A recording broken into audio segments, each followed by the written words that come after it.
There's a term I keep hearing and thinking about, and that term is opportunity cost. If you went to economics school, you're familiar with it, but I've been hearing it around, if I choose one thing, that means I can't choose another. Fine, makes sense. But lately it's been following me around a little bit. Every time I say yes to recording this podcast, I'm saying no to something else. I'm not answering email. I'm not building my website. I'm not getting ahead on client work or catching up on client work. I'm probably not folding the laundry. And let's be honest, I wasn't folding the laundry anyway, but you get the point. Every choice we make on how to spend our time comes with a trade-off. And that started to feel even more true as an entrepreneur, solopreneur, solo breadwinner. There isn't just one thing I could be doing at any given moment. There's about 79. Should I write a newsletter this week? Should I post on LinkedIn? Should I finally get serious about Instagram? Is this workshop idea in my head worth pursuing? Maybe I should write a book. Everybody says you gotta write a book. Or let's do a quiz. Or the emails that are aging like a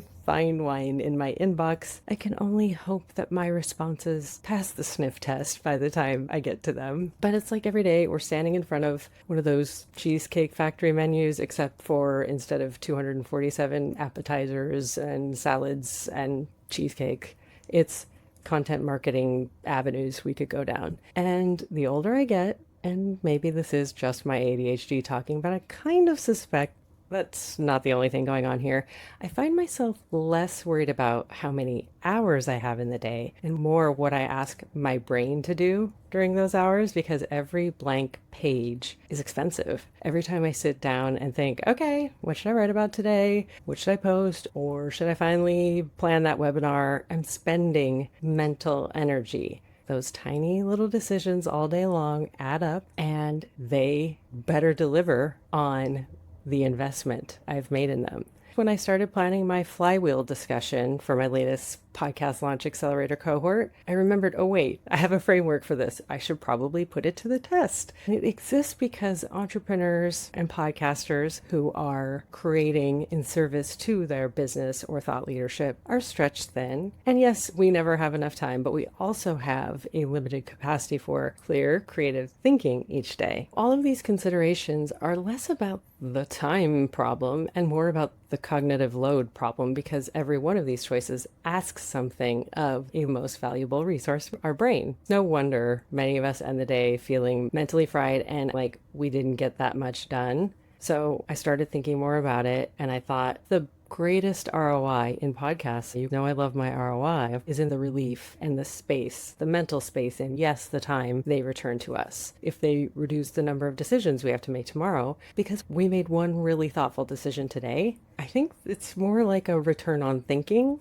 Definitely not a real business term, but let's go with it. I'm making return on thinking a thing. We spend so much time trying to make return on investment, and we overlook the thing that we are investing all day long, our ideas, what comes out of our thinking, the curiosity that has brought us to where we are, and the weird way we connect dots that no one else connects, the years we've spent figuring out what we believe and what special sauce we have and what we can do to help transform the lives of the people we support and serve. That's the valuable part. The content is valuable and is a thing we can point to and say we made, but it's the container of the thinking and the ideas that are uniquely ours. So how does that relate to podcasting? People come to me and they say, I want to start a podcast. I don't know if I have time. Okay, fair. Podcasting is work. And it's not like time has magically stopped because I hit record and turned on the light, and it's really hard to fight with time. There's only 24 hours in the day. The question I'm realizing is less, do you have time? We should be asking, how could my podcast simplify everything else I'm trying to do each day? Podcasts are more than just content. I've said this before. They're actual business assets in form of the relationships you create because of them, and how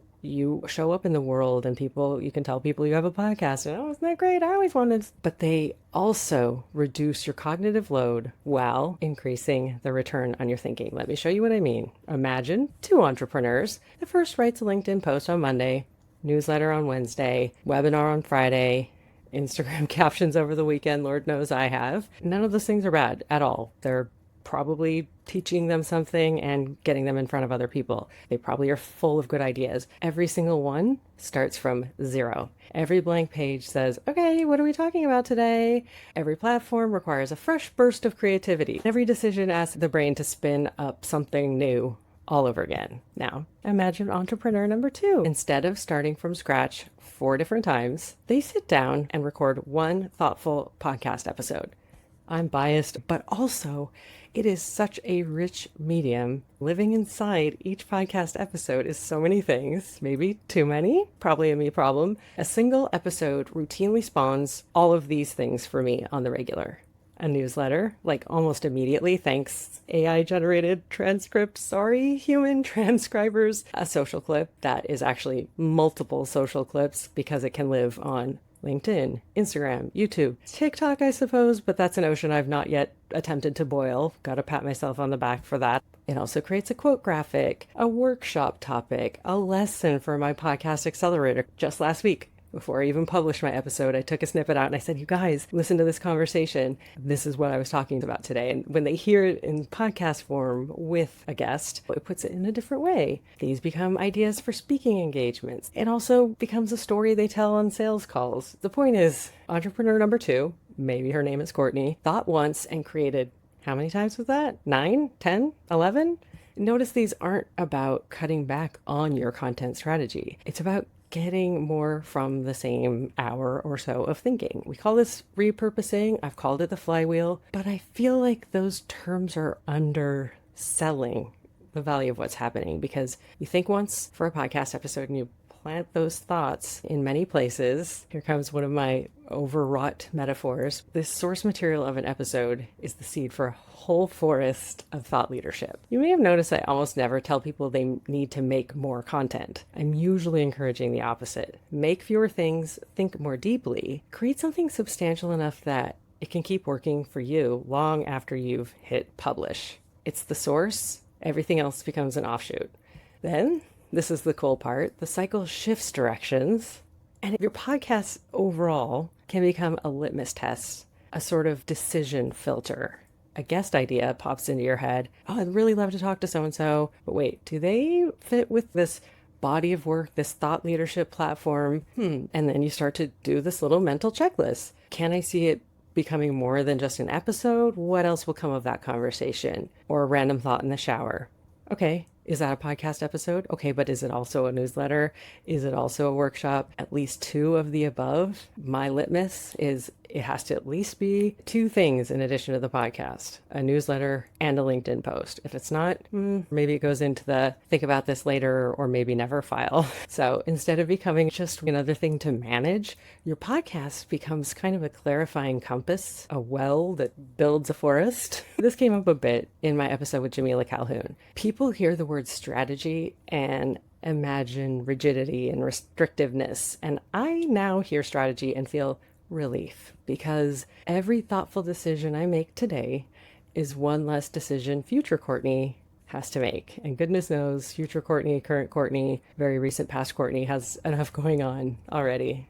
So I guess that's what I give to you. If you've been wondering if a podcast is worth the effort, the question becomes not about the time you have, but maybe a calculus that's, okay, all the time I've been spending doing all of those other things, what if I could condense it into one thought session about my podcast that involves some of this litmus or decision-making rubric of, okay, I know when I sit down to write the newsletter, it's basically already written, if that's one of the things in my overall holistic content strategy.